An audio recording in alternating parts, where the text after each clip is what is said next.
Hello students, welcome back. आज हम कर रहे हैं चैप्टर नंबर 12। इस बुक का लास्ट चैप्टर है balance of payment. Balance of payment BOP, short form में हम इसको BOP लिखते हैं। बैलेंस ऑफ पेमेंट क्या होता है? Balance of payment is an accounting statement that provides a systematic record of all the economic transactions between residents of a country and the rest of the world in a given period of time. Balance of payment एक accounting statement होता है जो systematic record होता है सारी economic transactions का, जो किन किन के बीच में होती हैं, रेजिडेंट्स ऑफ ए कंट्री और रेस्ट ऑफ वर्ल्ड के बीच में होने वाली सारी इकोनॉमिक ट्रांजैक्शन का सिस्टमेटिक रिकॉर्ड होता है एक गिवन पीरियड में। और ये गिवन पीरियड होता है फाइनेंशियल ईयर, जो कि 1 अप्रैल टू 31 मार्च चलता है। तो BOP का मतलब क्या हो गया?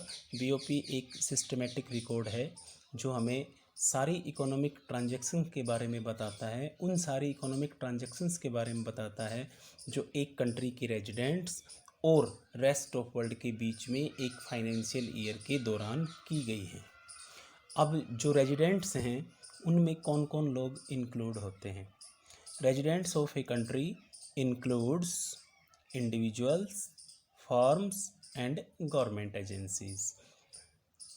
However, residents do not include diplomatic staff, foreign military personnel, tourist, migratory workers and branches of foreign companies.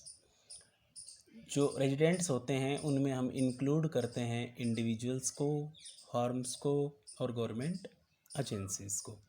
इनके बीच में और रेस्ट ऑफ वर्ल्ड के बीच में जो भी इकोनॉमिक ट्रांजैक्शंस होते हैं एक फाइनेंशियल ईयर के दौरान, उन सब को BOP में सिस्टमेटिक रिकॉर्ड के साथ दिखाया जाता है।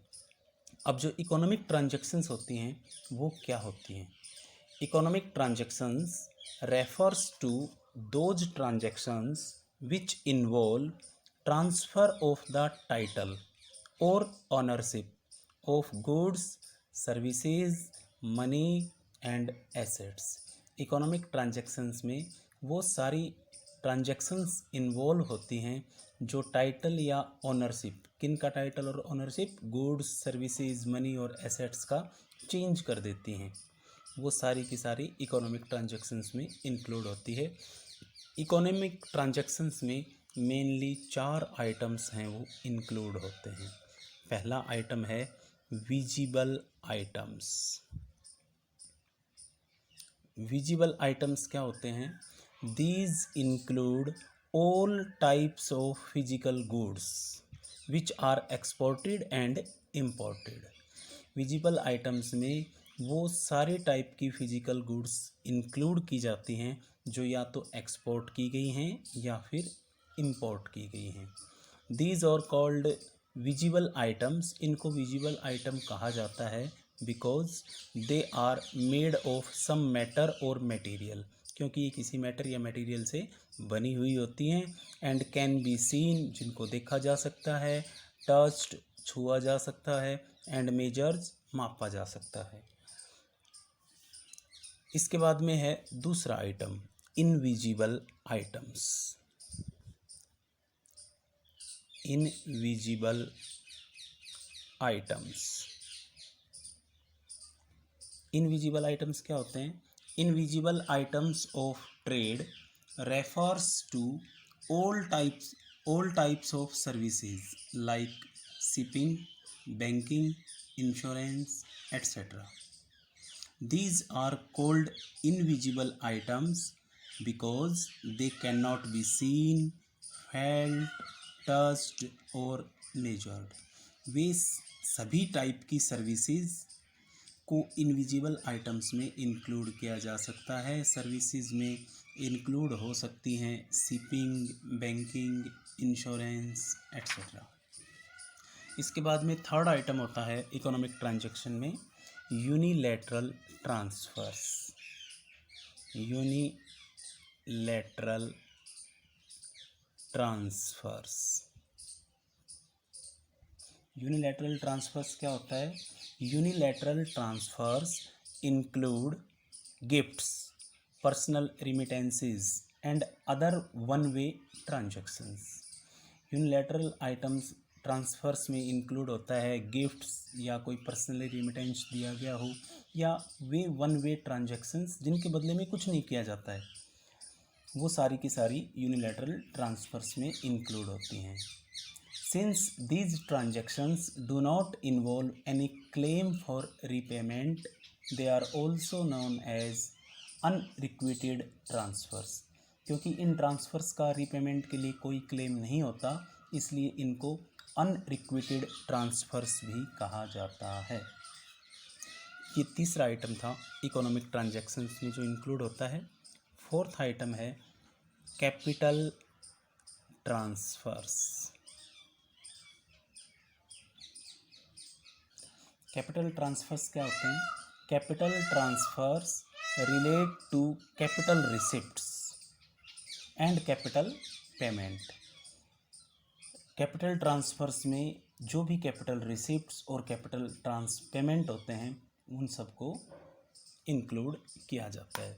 तो इकोनॉमिक ट्रांजैक्शंस जो कि एक कंट्री के रेजिडेंट्स और रेस्ट ऑफ वर्ल्ड के बीच में होती हैं, उनमें इन 4 आइटम्स को इंक्लूड किया जाता है। पहला आइटम है विजिबल आइटम, जिसमें सिर्फ फिजिकल गुड्स के इंपोर्ट और एक्सपोर्ट को इंक्लूड किया जाता है। इनविजिबल आइटम्स में सभी टाइप की सर्विसेज के इंपोर्ट और एक्सपोर्ट को इंक्लूड किया जाता है। यूनिलैटरल ट्रांसफर्स में वन वे ट्रांसफर्स जो भी होते हैं उन सबको इंक्लूड किया जाता है। और कैपिटल ट्रांसफर्स रिलेट होता है किससे? Capital receipts and capital payment से। इसके बाद हम पढ़ते हैं स्ट्रक्चर। बीओपी का स्ट्रक्चर कैसा होता है? Structure of BOP, balance of payment का स्ट्रक्चर कैसा होता है? Balance of payment accounting uses the double entry system for recording the transactions with the rest of world। BOP में जो भी ट्रांजैक्शंस होती हैं रेस्ट ऑफ वर्ल्ड के साथ, उनके लिए हम डबल एंट्री सिस्टम का यूज़ करते हैं। Like a typical business account, BOP account has also 2 sides. एक बिजनेस अकाउंट की तरह बीओपी अकाउंट के भी 2 साइड होते हैं। पहला साइड होता है क्रेडिट साइड और दूसरा साइड होता है इसमें डेबिट साइड। क्रेडिट साइड में क्या होता है? ऑल इनफ्लोज और sources of foreign exchange are recorded on the credit side. Foreign exchange के जितने भी सोर्स हैं जो हमारे पास आए हैं वो सारे के सारे क्रेडिट साइड में लिखे जाते हैं। एंड ऑल आउटफ्लोज और uses of foreign exchange are recorded on debit side. और सारे के सारे आउटफ्लोज जो फॉरेन एक्सचेंज के रूप में हमने यूज़ किए हैं वो सारे के सारे डेबिट साइड में लिखे जाते हैं। In the accounting sense BOP is always balanced like trial balance. Accounting sense में अगर हम इसको देखें तो बीओपी हमेशा बैलेंस्ड होता है, लेकिन फिर भी इसमें कभी कभी अनबैलेंस्ड आ जाता है। तो बीओपी के 3 टाइप हो सकते हैं। पहला है बैलेंस्ड बीओपी। बैलेंस्ड बीओपी क्या होता है? BOP is balanced when receipts of foreign exchange are equal to payments of foreign exchange. जब रिसिप्ट्स फॉरेन एक्सचेंज की और पेमेंट्स फॉरेन एक्सचेंज की, फॉरेन एक्सचेंज के रूप में जो हमने रिसिप्ट किया है वो और जो पेमेंट किया है वो, अगर ये दोनों आपस में इक्वल हैं तो उस समय बीओपी है वो बैलेंस्ड कहलाएगा। दूसरा होता है इसका सरप्लस बीओपी। बीओपी सरप्लस कब होगा?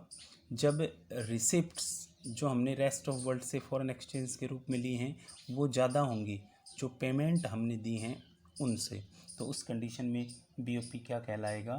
Surplus BOP. और तीसरा है डेफिशिएट बीओपी। बीओपी डेफिशिएट कब होगा?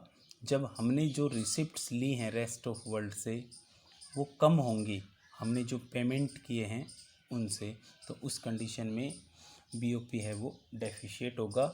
लास्ट में बीओपी का बैलेंस्ड होना ज़रूरी होता है, चाहे कैसे भी करो। शॉर्ट पीरियड के लिए ये कंडीशंस हो सकती हैं।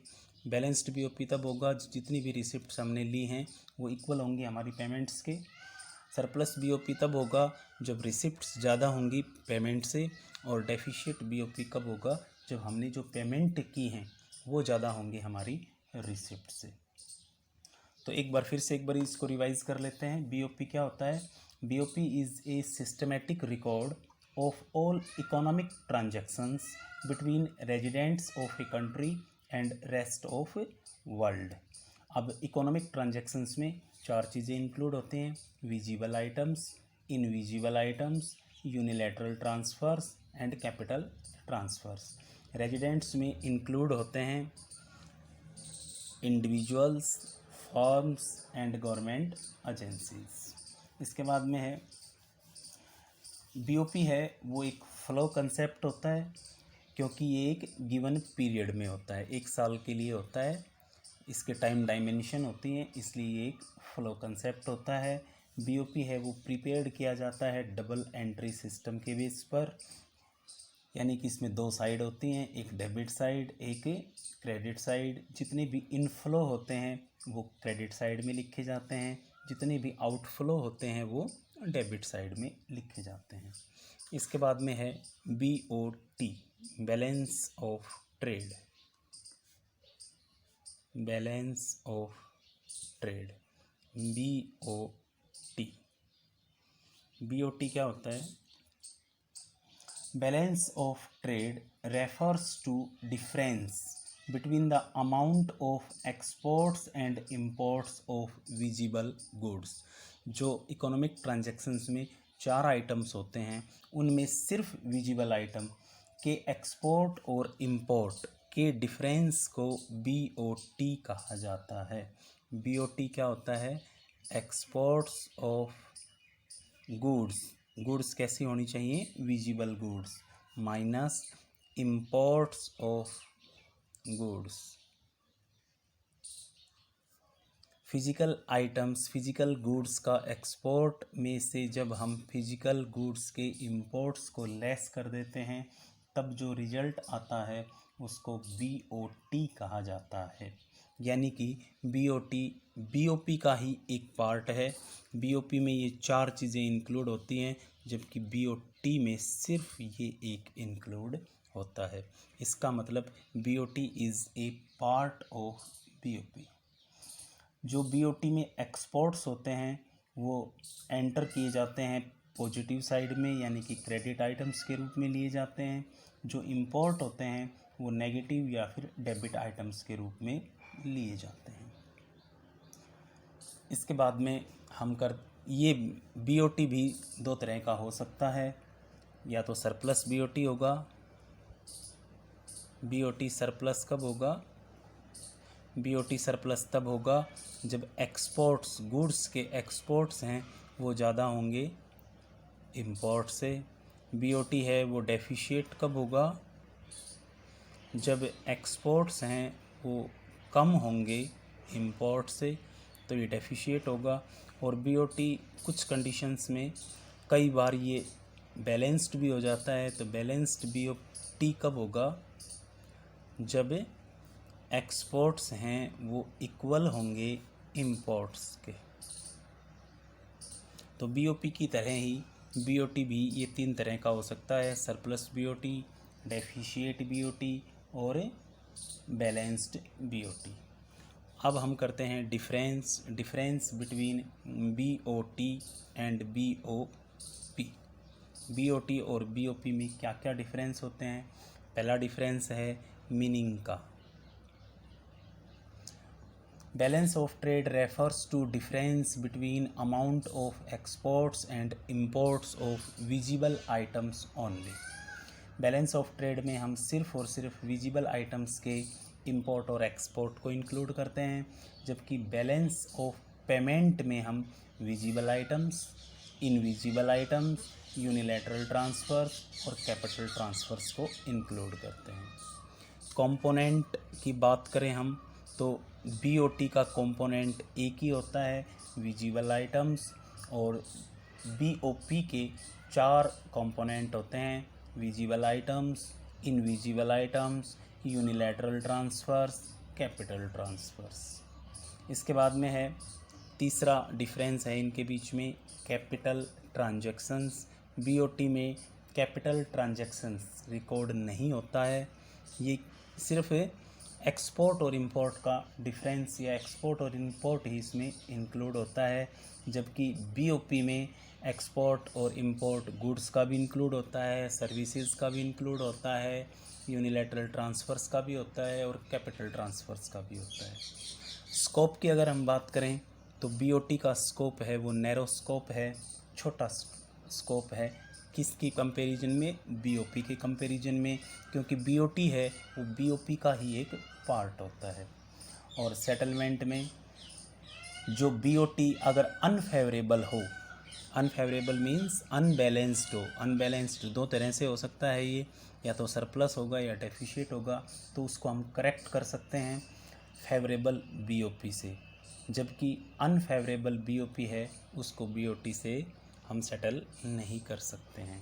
तो ये डिफरेंस होते हैं किसमें, बीओटी और बीओपी में। स्टूडेंट्स आप यहाँ तक पढ़िए इसको, कोई प्रॉब्लम आए तो पूछिए। Thank you.